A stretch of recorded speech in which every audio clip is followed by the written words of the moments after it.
Hello दोस्तों, तो स्वागत है हमारे रियल एजुकेशन चैनल पर। आज हम लोग देखने वाले हैं ट्रांसपोर्ट यानी परिवहन, जो कि क्लास 10th के लिए है, बिहार बोर्ड।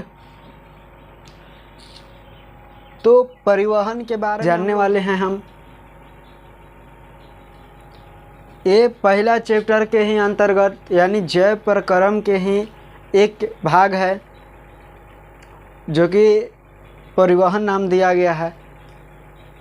तो अलग अलग बुक में जो है अलग अलग परिवहन का परिभाषा आप लोग देखते हैं, लेकिन परिवहन को पढ़ाने का मतलब हमारा है कि आप चाहे जहाँ तक जाएं, क्लास 11th 12th या कहीं ऊपर और ऊपर जाएं, तो परिवहन से रिलेटेड जो है एक भी क्वेश्चन नहीं छूटे, यानी हमारा ये मतलब है। और इस तरह से हम जो है परिवहन को पढ़ाएंगे। तो आप लोग जो है वीडियो को स्किप नहीं कीजिएगा, और जितना भी वीडियो परिवहन से डलाता है वो हर एक पार्ट बाई पार्ट कर आप लोग देख लीजिएगा। अगर आप कहेंगे कि नहीं हमको बुक से हमको पढ़ाइए, तो हम बुक से भी पढ़ा देंगे, और नहीं तो फिर हम अपने जो जिस हिसाब से पढ़ाएंगे तो उसी हिसाब से आपको पढ़ना है। तो आप लोग को कमेंट करना है कि क्या हमारे विचारों से सहमत हैं, यानी आपको बुक से चाहिए या जो हम पढ़ा रहे हैं वो अपने हिसाब से आपको पढ़ना चाहिए। आप ज़रूर एक बार कमेंट कीजिएगा। उसके बाद हम जो हैं आज जो है वो दोनों तरह से पढ़ा देते हैं। आपको बुक का भी ज़्यादा आपको बुक का सहारा लेंगे, और अपने मन से जो है थोड़ा कम बताएंगे। बाकी आप कमेंट कीजिएगा, उसके बाद हम बुक का जो है आपका बुक है उस बुक का सहारा बहुत कम लेंगे, लेकिन बाकी आपको अंदर से गहराई से बताने की कोशिश करेंगे। तो चलिए हम लोग स्टार्ट करते हैं। यानी परिवहन, जो कि एक जैव प्रक्रम का हिस्सा है। जिस प्रकार से एक परिवहन श्वसन पढ़े, उसी प्रकार से ये भी यानी परिवहन भी एक जैव प्रक्रम का हिस्सा है। और आगे एक चैप्टर और है जिसको उत्सर्जन नाम दिया गया है, तो वो भी एक प्रकार के जैव प्रक्रम का हिस्सा है। पोषण भी था, तो पोषण भी हम लोग देख लिए। तो ये सारे चीज़ हम लोग देख लिए। आज हम लोग डिस्कशन करने वाले हैं परिवहन के ऊपर। परिवहन किसको कहते हैं, और इससे जो संबंधित है अन्य जो पॉइंट है उसको हम लोग जानेंगे। तो देखिए, सबसे पहले हम लोग परिवहन के बारे में जान लेते हैं। तो परिवहन का मतलब होता है, अगर लॉजिकल रूप से देखें तो अलग होता है, लेकिन ऐसे अगर परिवहन की परिभाषा देते हैं तो किसी व्यक्ति या किसी वस्तु को एक स्थान से दूसरे स्थान तक जाने की क्रिया को क्या कहते हैं, परिवहन कहते हैं। लेकिन ये तो परिवहन का परिभाषा हो गया, और इसको हम लोग बायोलॉजिकल परिभाषा किस प्रकार से दे देंगे।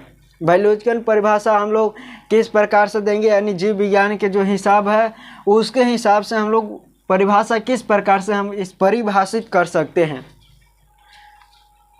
तो देखिए, आपका बुक में जो है कि उपयोगी पदार्थों को प्रत्येक कोशिका तक पहुंचाना तथा अनुपयोगी पदार्थों को उसके गंतव्य स्थानों तक पहुंचाने की क्रिया को परिवहन कहलाता है। तो ये तो आपका किताब में दिया गया है कि उपयोगी पदार्थ का उनके मूल स्रोत से शरीर के प्रत्येक कोशिका तक पहुंचाना तथा अनुपयोगी या हानिकारक पदार्थों को उसके मूल गंतव्य स्थानों तक पहुंचाने की प्रक्रिया को पदार्थों का परिवहन कहलाता है, यानी ट्रांसपोर्ट ऑफ मटेरियल्स इसको हम लोग कहते हैं। तो ये आपका बुक में है, लेकिन हम जो बता रहे हैं वो देखिए, परिवहन दोनों का मतलब ही सेम है, इसलिए आप लोग ये नहीं समझिएगा कि इसका मतलब अलग है और इसका मतलब जो अभी हम बताएं वो परिभाषा का मतलब अलग है। नहीं, दोनों सेम है। तो आज हम लोग इसको देखेंगे इंट्रोडक्शन के बारे में। आज कुछ जो है लिखवाने वाले नहीं हैं, आप केवल सुनिएगा और उसको ध्यान से आप लोग गुनिएगा। बाकी अगले दिन से पूरा बोर्ड पर हम लोग छापेंगे और आपको लिखना है। तो परिवहन से तात्पर्य उस क्रिया या साधन से होता है जिसके द्वारा अणु या आयन कोशिका झिल्ली के पार या रक्त प्रवाह के माध्यम से चलते हैं। इसके संबंध में परिवहन दो प्रकार के होते हैं, एक होता है निष्क्रिय परिवहन और एक होता है सक्रिय परिवहन। देखिए, इसका मतलब हुआ कि परिवहन का तात्पर्य होता है, क्या होता है कि अणु जो है या आयन है उसको कोशिका झिल्ली के पार करके या रक्त प्रवाह के माध्यम से प्रत्येक कोशिका तक पहुंचाता है और उसी माध्यम से हानिकारक पदार्थों को शरीर जो है उसके मूल स्तंभ तक पहुंचाने का काम करता है। तो उसी को हम लोग क्या कह देते हैं, परिवहन कह देते हैं। एक होता है निष्क्रिय परिवहन, एक होता है सक्रिय परिवहन। निष्क्रिय परिवहन होता है जो कि उच्च सांद्रता वाले से निम्न सांद्रता की ओर परिवहन पदार्थों का परिवहन होता है, तो उसको कहते हैं निष्क्रिय परिवहन। अब ये होता है सक्रिय परिवहन की जो उच्च सांद्रता वाले भाग से निम्न सांद्रता वाले भाग से उच्च सांद्रता वाले भाग की ओर होता है या सभी भागों की ओर होता है, तो उसको कह देते हैं हम लोग कि सक्रिय परिवहन हो रहा है। जैसे भोजन के परिवहन, ये हो गया निष्क्रिय परिवहन। सक्रिय परिवहन किसको कहेंगे, जैसे हार्मोन्स, विटामिन, अदर चीज़, एनर्जी, ये सारे चीज़ सक्रिय परिवहन के अंतर्गत आएंगे। एक होता है परिवहन तंत्र। क्या होता है, परिवहन तंत्र। तो परिवहन तंत्र किसको कहते हैं, जिस प्रकार से हम लोग देखें पाचन तंत्र, श्वसन तंत्र, उसी प्रकार से एक परिवहन तंत्र होता है। तो परिवहन तंत्र किसको कहते हैं,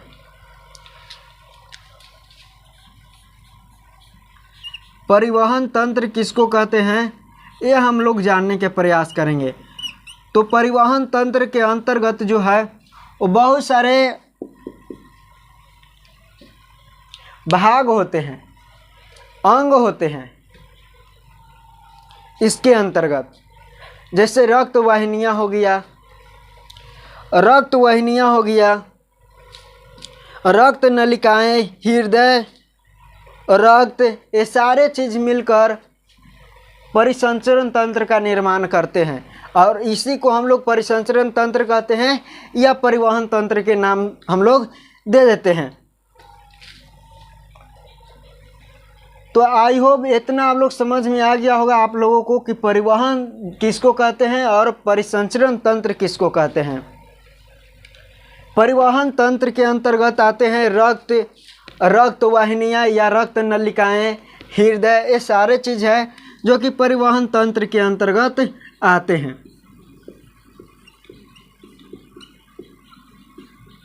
रक्त नलिकाएं, ठीक है। उसके बाद है हृदय।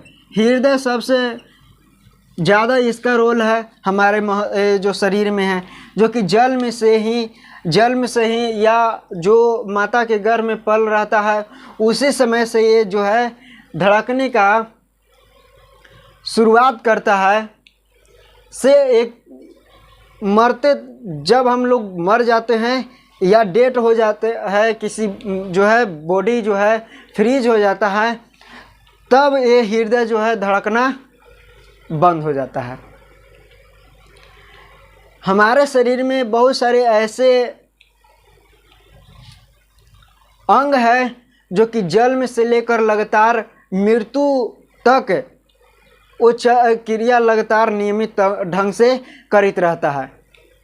ऐच्छिक क्रिया और अनैच्छिक क्रिया आप लोग जो है पढ़ाएंगे समन्वय एवं नियंत्रण में, जब चैप्टर चालू होगा तो उसमें हम बताएंगे कि कौन से होते हैं ऐच्छिक अंग होते हैं और कौन अनैच्छिक अंग होते हैं। तो ये सारे चीज़ मिलकर और किसका निर्माण करते हैं, परिवहन तंत्र का निर्माण करते हैं। जैसे श्वसन तंत्र नासिका हो गया, नालिका श्वसन नली हो गया, फेफड़ा हो गया, ये सारे चीज़ मिलकर श्वसन तंत्र का निर्माण करता है। उसी प्रकार से एक परिवहन तंत्र का निर्माण करता है, जो कि महत्वपूर्ण भूमिका हृदय का होता है। सारे शरीर के अंदर जो कोशिका जो पहुंचाया जाता है वो हृदय ही काम करता है। हृदय के सहायता से ही एक क्रिया होता है। परिवहन तंत्र आपको समझ में आ गया होगा कि जो है रक्त नलिकाएं हृदय मिलकर एक तंत्र का निर्माण करता है, जिसको परिवहन तंत्र कहते हैं। हमारे शरीर में रक्त के अलावा विटामिन भी परिवहन होता है, भोजन भी परिवहन होता है, अवशिष्ट पदार्थ भी परिवहन होता है, हार्मोन्स भी परिवहन होता है, यानी सभी चीज़, ये सारे चीज़ परिवहन की क्रिया होता है। तो अलग अलग परिवहन करने के लिए अलग अलग तंत्र होता है, अंग होता है, जिसको हम लोग क्या करेंगे, पढ़ेंगे, जानेंगे, उसके बारे में समझेंगे, ये सारे चीज़ समझेंगे। आज केवल आप लोग ध्यान से सुनिएगा, आपको जो है बहुत बेहतरीन ढंग से आज हम समझाने वाले हैं और समझ में अभी आ रहा होगा। ऐसा नहीं कि आपको समझ में नहीं आ रहा होगा। अभी तक हम लोग 2 पॉइंट पढ़ें, परिवहन के बारे में पढ़े, परिवहन तंत्र के बारे में पढ़ें, या परिसंचरण तंत्र जिसको हम लोग कहते हैं। सबसे पहले परिसंचरण का तंत्र का अगर खोज किए थे तो विलियम हार्ते किए थे। कौन किए थे? विलियम हार्ते किए थे। परिसंचरण तंत्र का खोज किए थे विलियम, ठीक है, विलियम हार्ते। विलियम हार्ते ये किए थे खोज, क्या किए थे? खोज किए थे। किसका खोज किए थे? तो परिसंचरण तंत्र का। कहे थे कि मनुष्य के या किसी अन्य जंतुओं में रक्त जो परिवहन होता है या किसी पदार्थों का जो परिवहन होता है तो किसी माध्यम के अनुसार होता है और उसी माध्यम को परिसंचरण तंत्र कहते हैं। तो यही बात को बताए थे कौन? विलियम हार्ते बताए थे। कौन बताए थे? विलियम हार्ते बताए थे कि ये जो है जितने भी पदार्थों का परिवहन होता है, या हानिकारक हो या लाभदायक हो, वो सारे चीज़ एक माध्यम से होता है, परिवहन होता है। तो उसी को हम लोग क्या कह देते हैं? परिसंचरण तंत्र या परिवहन तंत्र कह देते हैं। विलियम हार्ते ये खोज किए थे। परिसंचरण तंत्र का खोज कौन किए थे? तो विलियम हार्ते किए थे। इतना आप लोग जो है ध्यान से आप लोग देखिएगा और समझिएगा। विलियम हार्वे ने रक्त परिसंचरण तंत्र के बारे में बताए थे। कौन बताए थे? विलियम हार्वे, ठीक है। विलियम हार्ते कह रहे थे, विलियम हार्वे होगा। तो यही बताए थे कि जो है पदार्थों का परिवहन करने के लिए एक माध्यम होता है जिसको हम लोग परिसंचरण तंत्र कहते हैं। रक्त के बारे में अगर हम लोग जानेंगे, अगर देखेंगे कि जो है ह्यूमन ब्लड अबाउट, यानी अगर जानने के प्रयास करेंगे कि ह्यूमन जो मानव है, यानी मानव है, वो मानव के जो रक्त है, रक्त के जानकारी, ठीक है,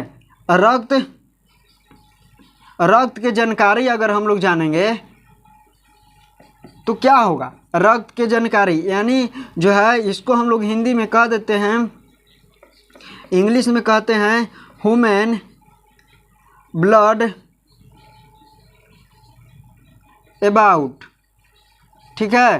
तो ये हम लोग क्या कह देते हैं, इंग्लिश में है कि मानव के अगर रक्त के बारे में अगर जानकारी अगर हम लोग जाने तो मानव के रक्त के बारे में जानकारी यही विलियम, सबसे पहले विलियम हार्ते जो है खोज किए थे, विलियम हार्वे खोज किए थे परिसंचरण तंत्र के, जो कि एक महत्वपूर्ण भूमिका निभाता है रक्त को परिवहन करने में, रक्त के परिवहन करने में जो कि एक महत्वपूर्ण भूमिका निभाता है। उसके बाद जो है रक्त एक तरल संयोजी ऊतक है।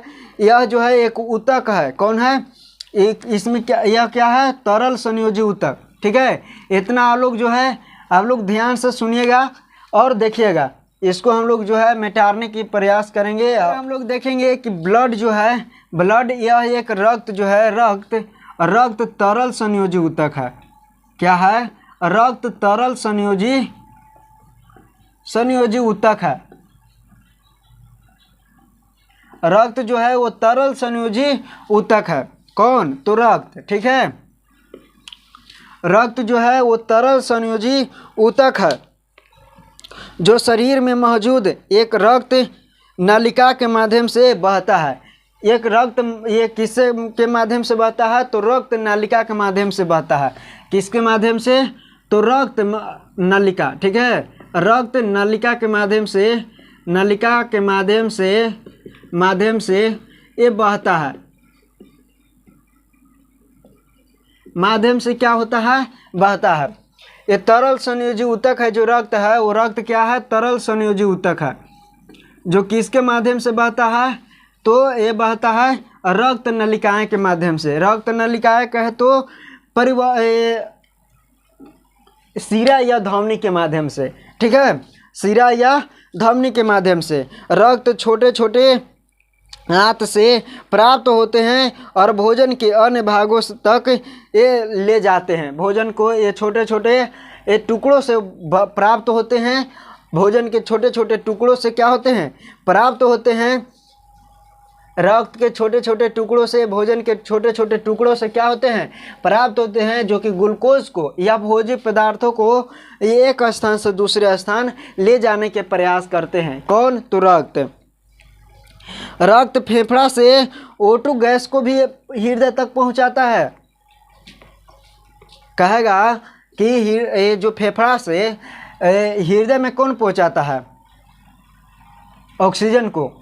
तो रक्त ही पहुंचाता है कि ऑक्सीजन को ले जाने के काम करता है। ऑक्सीजन को फेफड़ा से जो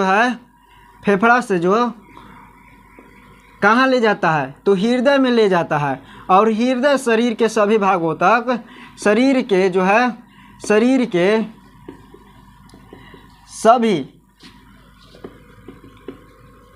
सभी भागों तक क्या कर देता है? पहुंचा देता है। ठीक है, तो O2 जो है यानी ऑक्सीजन जो है वो सबसे पहले ये रक्त। ठीक है, हम लोग रक्त के बारे में जानकारी ले रहे हैं तो इसलिए बेर आपको समझने के लिए बता दे रहे हैं। तो फेफड़ा से वो ऑक्सीजन कहाँ पहुँचाता है? तो हृदय में पहुँचाता है। अब हृदय जो है शरीर के सभी भागों तक पहुँचाने का कार्य करता है। तो ये है रक्त का कार्य, यानी जानकारी। अगर हम लोग जानकारी ले रहे हैं, केवल रक्त के बारे में आज जानकारी ले रहे हैं, उसके बाद अगर और चीज़ जाने तो ये अवशिष्ट पदार्थों को भी क्या करता है? कार्बन डाइऑक्साइड, नमक और शुगर, कैल्शियम आदि को बाहर निकालने के कार्य करता है। जैसे पसीना हो गया, जैसे कार्बन डाइऑक्साइड हो गया, नमक हो गया, ये सारे चीज़ को ये रक्त ही बाहर निकालने के प्रयास करता है।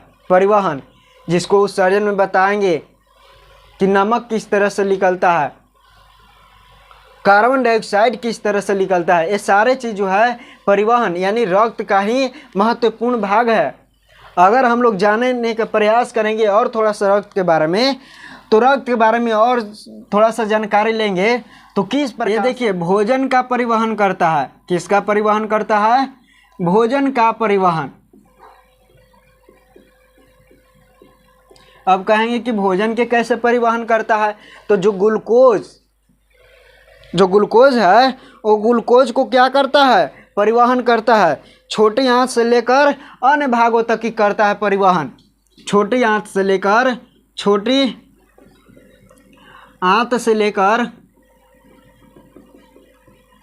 अन्य भागों तक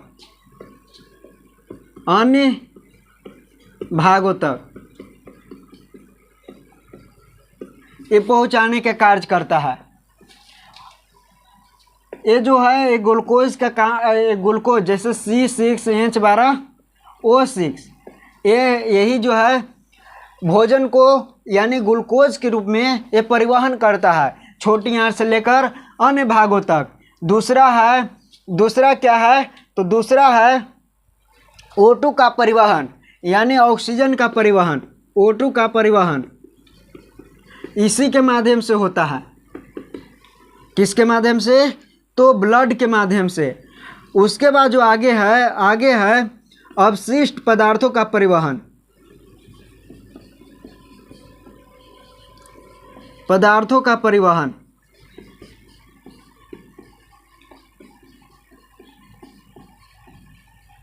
ये अवशिष्ट पदार्थों का परिवहन भी करता है। कौन? तो ब्लड। जैसे मूत्र को अलग करता है, मूत्र में जो है आवश्यक पदार्थ होते हैं उसको अलग करने का कार्य करता है। यानी ब्लड जो है ये ब्लड ही ऐसा है, यानी ब्लड ही परिवहन करता है, यानी अवशिष्ट पदार्थों का भी परिवहन करता है। अब देखिए ऑक्सीजन जो है फेफड़ा से लेकर सभी कोशिकाओं तक पहुंचाने का कार्य करता है। फेफड़ा से लेकर सभी कोशिकाओं तक पहुंचाने का कार्य करता है कौन? तो ये ब्लड। फेफड़ा से लेकर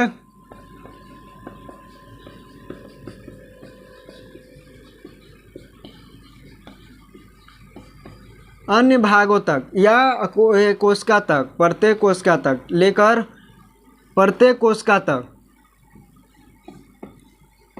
कोशिका तक पहुंचाने का कार्य करता है। O2 को, किसको? O2 को। उसके बाद अवशिष्ट पदार्थों का परिवहन यानी बाहर निकालने का कार्य करता है। अवशिष्ट पदार्थों का परिवहन। तो इतना हम लोग देख लिए, क्या किए? इतना हम लोग देख लिए कि जो है परिवहन किसको कहते हैं, परिवहन किसको कहते हैं, परिवहन कितने प्रकार के होते हैं, परिसंचरण तंत्र किसको कहते हैं, परिसंचरण तंत्र के खोज कौन किए थे, ब्लड के बारे में हम लोग जाने। ब्लड जो है, ब्लड भोजन को भी परिवहन करता है, ऑक्सीजन को भी परिवहन करता है, और कार्बन डाइऑक्साइड यानी उसी में अवशिष्ट पदार्थ के अंतर्गत ही आ जाता है। कार्बन डाइऑक्साइड या अवशिष्ट पदार्थों को भी परिवहन करने का कार्य करता है। तो ये सारे चीज़ जो है ये ब्लड का कार्य है। क्या है? ब्लड का कार्य है, जो कि एक महत्वपूर्ण भूमिका निभाने का कार्य करता है। ब्लड अगर देखें तो ब्लड, अगर हम लोग ब्लड देखेंगे तो ब्लड दो प्रकार के होते हैं। कितने प्रकार के होते हैं? दो प्रकार के होते हैं। एक होते हैं ब्लड प्लाज्मा और एक होता है ब्लड सेल यानी रक्त। एक होता है रक्त प्लाज्मा और एक होता है रक्त कोशिका। यानी ये दो प्रकार के हमारे शरीर में जो है रक्त पाए जाते हैं। तो चलिए हम लोग इतना आज के वीडियो में हम लोग कर लिए, और अगले वीडियो में हम लोग देखेंगे इसके आगे के, इसको हम लोग फिर डिटेल से लिखवाएंगे और उसको फिर बारीकी से समझाने के प्रयास करेंगे कि पौधों में परिवहन किस प्रकार से होता है, मानव में यानी ह्यूमन में कैसे परिवहन होता है, छोटे कीड़े मकोड़ों में कैसे परिवहन होता है। ये सारे चीज़ हम लोग परिवहन के बारे में समझेंगे। तो आप लोग सबसे पहले एक कमेंट करने का प्रयास कीजिएगा कि जो है हम अपने हिसाब से पढ़ाएंगे या आप जो बोलेंगे उसके हिसाब से पढ़ाएंगे।